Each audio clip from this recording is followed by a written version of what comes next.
Hello friends, स्वागत है आप सभी का आपके अपने YouTube channel Rajasthan education hub में। और साइकोलॉजी की आज बहुत ही महत्वपूर्ण क्लास है। और psychology first grade, read, second grade सभी एग्ज़ाम्स में आपको बहुत उपयोगी है। 30 नंबर के क्वेश्चन जो हैं आपके रीड के पेपर में आते हैं, है ना। तो लास्ट क्लास में हमने शिक्षा, मनोविज्ञान, बाल विकास के बारे में अध्ययन किया। और आज से हमारी इस क्लास से स्टार्ट होते हैं विकास के सिद्धांत। वृद्धि और विकास के बारे में हमने अध्ययन किया, लेकिन वृद्धि और विकास के जो महत्वपूर्ण सिद्धांत है ये बहुत ही इंपॉर्टेंट है। सबसे पहला सिद्धांत के बारे में हम जो अध्ययन कर रहे हैं वो है फ्रायड का विश्लेषणवादी सिद्धांत। देखिए, फ्रायड के बारे में मतलब ये है कि यदि आप साइकोलॉजी पढ़ रहे हो और यदि आपने फ्रायड को नहीं पढ़ा तो क्या पढ़ा फिर। मतलब साइकोलॉजी में फ्रायड जो है साइकोलॉजी की आत्मा मान सकते हो, क्योंकि साइकोलॉजी में जो सबसे महत्वपूर्ण सिद्धांतों की जो बातें की गई है वो सिर्फ फ्रायड के द्वारा की गई है। तो चलिए शुरुआत करते हैं आज की क्लास से। देखिए, सबसे पहले मनोविश्लेषण शब्द है। इस शब्द का जो प्रयोग है मनोविज्ञान में 3 अर्थों में किया जाता है। मनोविश्लेषण जो शब्द है इसका प्रयोग जो मनोविज्ञान में 3 अर्थों में किया जाता है। तो देखिए कैसे कैसे। तो सबसे पहले तो देखिए, एक मनोविश्लेषण है जो मनोविज्ञान का एक स्कूल भी है, स्कूल कह सकते हैं, संप्रदाय भी कह सकते हैं। दूसरा जो है मनोविश्लेषण, ये व्यक्तित्व का एक सिद्धांत भी है। और मनोविश्लेषण जो है मनोचिकित्सा की एक विधि भी है। यानी कि ये मनोविश्लेषणवादी जो शब्द है, इस शब्द से हम 3 चीज़ें पढ़ेंगे। संप्रदाय के बारे में भी पढ़ेंगे, सिद्धांत भी पढ़ेंगे और एक विधि भी, मनोचिकित्सा की एक विधि भी पढ़ेंगे। चलिए सबसे पहले हम थोड़ा सा फ्रायड के बारे में जानते हैं कि देखिए, फ्रायड जो है इनका जन्म होता है वियना, ऑस्ट्रिया में 1856 में। ये एक मनोचिकित्सक थे और फ्रायड ने नैदानिक परिस्थितियों में मनोविश्लेषणवादी की स्थापना की थी। नैदानिक परिस्थितियों का अर्थ होता है असामान्य व्यवहार या डिसऑर्डर वाले जो बच्चे थे उनमें इन्होंने मनोविश्लेषणवाद की स्थापना की थी। व्यक्तियों पर अध्ययन किया उन्होंने और उसके आधार पर इन्होंने इनका उपचार भी बताया। और इसके अलावा केस स्टडी जो विधि है, इस विधि का प्रयोग भी फ्रायड ने किया। अब देखिए, ये इसका मतलब थोड़ा सा परिचय है फ्रायड का। अब फ्रायड की कुछ महत्वपूर्ण पुस्तक हैं, किताबें जिनके बारे में एग्ज़ाम में क्वेश्चंस आते हैं। तो पहली बुक है the interpretations of dreams. The interpretations of dreams जो कि 1899 में आई। सेकंड है the psychopathology of everyday life. The psychopathology of everyday life, ये आई थी 1901 में। थर्ड बुक जो है the ego and the id. देखो, ईगो इड है, इन शब्दों का प्रयोग सिर्फ साइकोलॉजी में फ्रायड ने ही किया है। तो आप आराम से बता सकते हैं ईगो इड जहाँ पे आ गया तो वो फ्रायड है। लेकिन आपको ईयर भी याद रखना है, तो ईयर की बात करते हैं तो यह आता है 1923 में। नेक्स्ट देखिए, फ्रायड के सिद्धांत को 3 महत्वपूर्ण बिंदुओं के अंतर्गत समझा जा सकता है। अब फ्रायड का जो सिद्धांत है इनमें 3 क्या क्या महत्वपूर्ण चीज़ें बता रखी है। तो पहले देखते हैं, सबसे पहले आता है स्थलाकृति या आकारात्मक संरचना। मतलब आकारात्मक मतलब संरचना बताइए इन्हें। मन आकारात्मक, किसका आकार की बात कर रहे हैं यहाँ पे फ्रायड, तो यहाँ पे आकार की बात हो रही है मन के आकार की, मन के स्थलाकृति की। तो मन के आकार के जैसे चेतन मन, अचेतन मन, ये अर्ध चेतन मन, तो ये किसने बताए थे, तो ये फ्रायड ने बताए थे। ये तो है इनका संरचना। दूसरा इन्होंने जो मॉडल दिया था गत्यात्मक या संरचनात्मक मॉडल, तो जब मॉडल की बात आए तो वहाँ पे आती है ego, id, ego and super ego. तो ये इड, ईगो, सुपर ईगो जो है ये क्या है, ये मॉडल है। इसके अलावा फ्रायड ने मनोलैंगिक विकास की 5 अवस्थाएं भी बताई है। तो वो अवस्थाएं जो हैं उनके बारे में हम अध्ययन करेंगे थोड़ा आगे। तो देखिए हमने क्या क्या पढ़ना है फ्रायड से संबंधित। यहाँ पे इन्होंने मन की संरचना बताई है, मन के मॉडल बताए हैं और मनोलैंगिक विकास की 5 अवस्थाएं भी बताई है। तो यही हम धीरे धीरे आगे जब पढ़ेंगे तो आप सभी को समझ में अच्छे से आ जाएगा। सबसे पहले देखते हैं हम स्थलाकृति या आकारात्मक संरचना, टोपोग्राफिकल स्ट्रक्चर ऑफ मॉडल। हम सबसे पहले इनकी संरचना देखते हैं कि फ्रायड के अनुसार मानव व्यवहार के संचालन में मन की मुख्य भूमिका होती है। उन्होंने मन के 3 स्तर का वर्णन किया है। पहला है चेतन मन, जिसको कहते हैं कॉन्शियस माइंड। दूसरा है अवचेतन मन या अर्धचेतन मन, जिसे कहते हैं प्री कॉन्शियस या सब कॉन्शियस। तीसरा होता है अचेतन मन यानी कि अनकॉन्शियस माइंड। तो आपको ये जो स्तर हैं 3 प्रकार हैं, इनको अच्छे से याद करना है कि मन के 3 प्रकार कौन कौन से हैं। तो चेतन, अवचेतन और अचेतन, और इनके डिटेल में हम देखेंगे। अब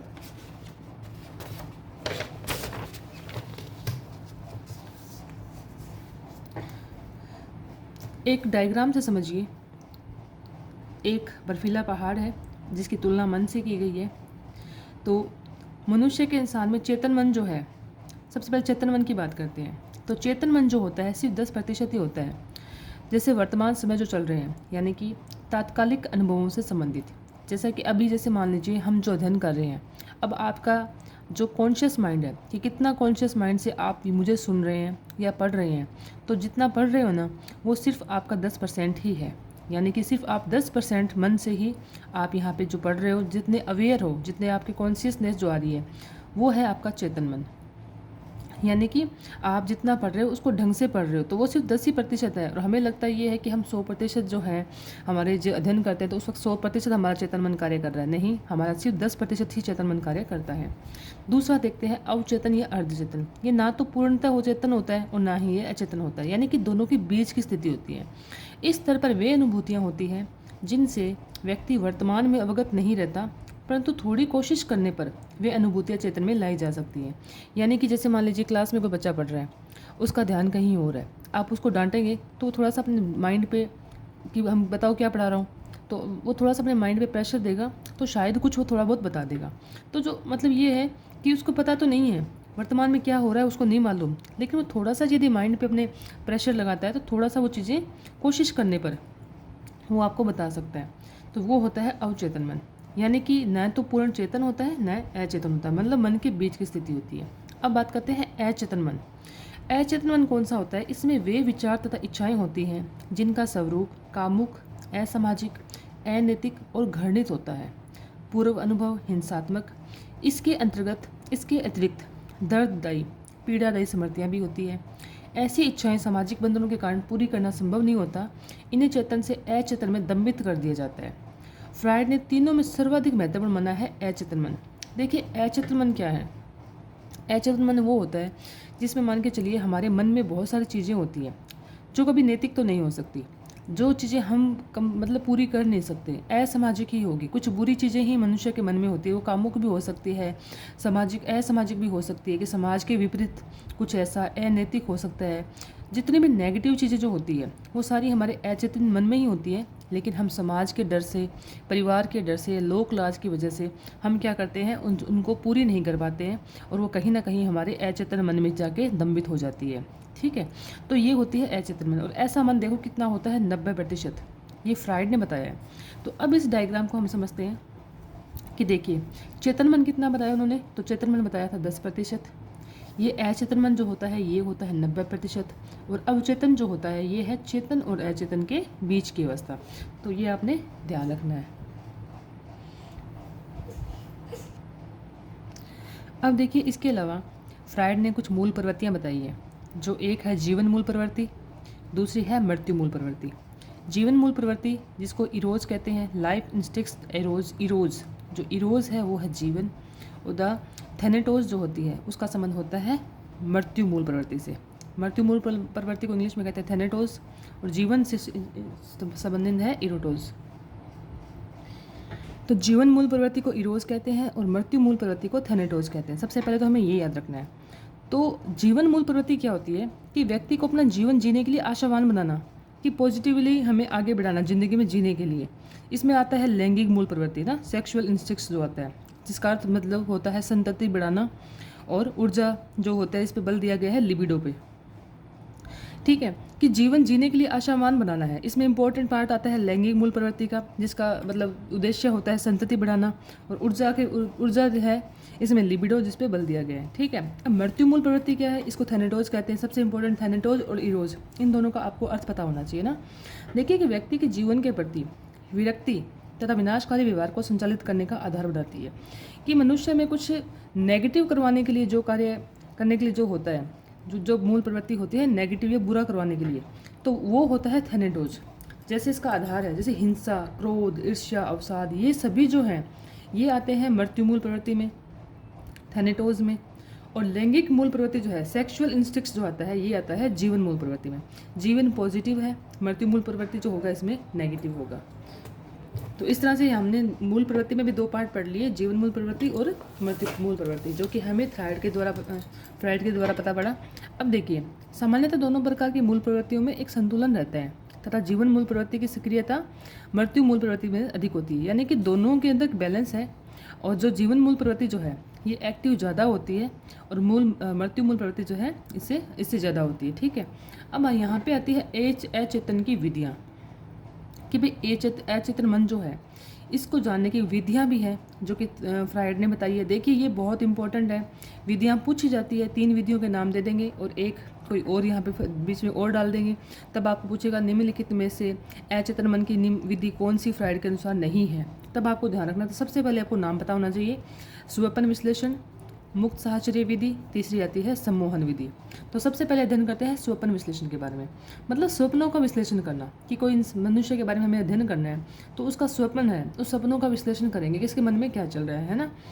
तो इन्होंने एक लाइन लिखी है कि स्वप्न अचेतन मन तक पहुँचने का शाही मार्ग है, कि सपने क्या होता है कि किसी के अचेतन मन में क्या चल रहा है ये सब जानने का एक शाही मार्ग है। तो ये डेफिनेशन दी है फ्रायड ने। नेक्स्ट आती है मुक्त साहचर्य विधि। अब हमें अचेतन मन को जानने की विधियाँ देखिए। तो मुक्त साहचर्य विधि क्या होता है कि व्यक्ति को एक जगह लिटा दिया जाता है और मनोचिकित्सा द्वारा उसे कहा जाता है कि वह स्वयं को सामाजिक बंधनों से मुक्त समझे, स्वयं की अभिव्यक्ति करे। यानी कि किसी एक मनुष्य जिसके बारे में हमें उसके अचेतन मन के बारे में जानना है, उसको लेटा देते हैं, उसको बोल देते हैं कि तुम अब पूरे संसार से सामाजिक बंधनों से मुक्त हो और तुम्हारे मन में जो भी आ रहा है तुम उसके बारे में व्याख्या करो, तुम आराम से अपने मन की सब बातें कहो।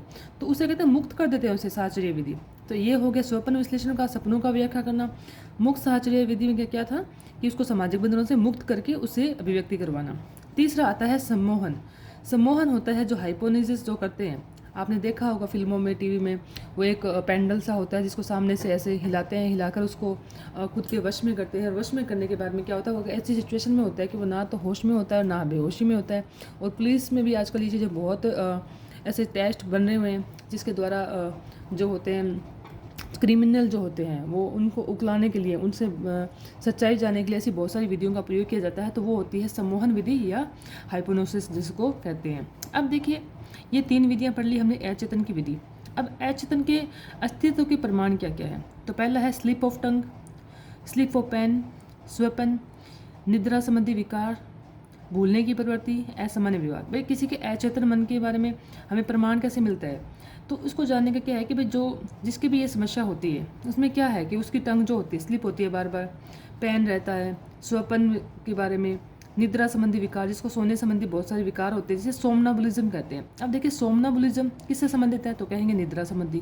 तो इसको कनेक्ट कैसे करना है हमने, तो इसको हम कनेक्ट करेंगे कि सोना, सोमना को पढ़ो सोना, तो सोना किससे हो जाएगा, निद्रा में।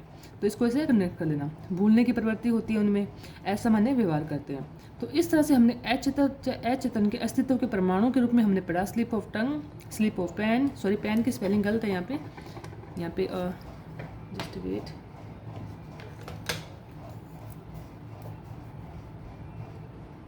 स्लिप ऑफ पेन, स्वप्न, निद्रा संबंधी विकार, बोलने की प्रवृत्ति और असामान्य व्यवहार। अब नेक्स्ट आता है यहाँ पे गत्यात्मक संरचना मॉडल, डायनेमिक और स्ट्रक्चरल मॉडल की मॉडल बताना है फ्रायड के अनुसार, जहाँ पे हमने इड, ईगो और सुपर ईगो के बारे में अध्ययन करना है। तो इसके बारे में हम डिटेल से नेक्स्ट क्लास में अध्ययन करेंगे। तो क्लास पसंद आए तो प्लीज़ लाइक शेयर सब्सक्राइब जरूर कीजिएगा। थैंक यू, मिलते हैं नेक्स्ट क्लास में। जय हिंद, जय भारत।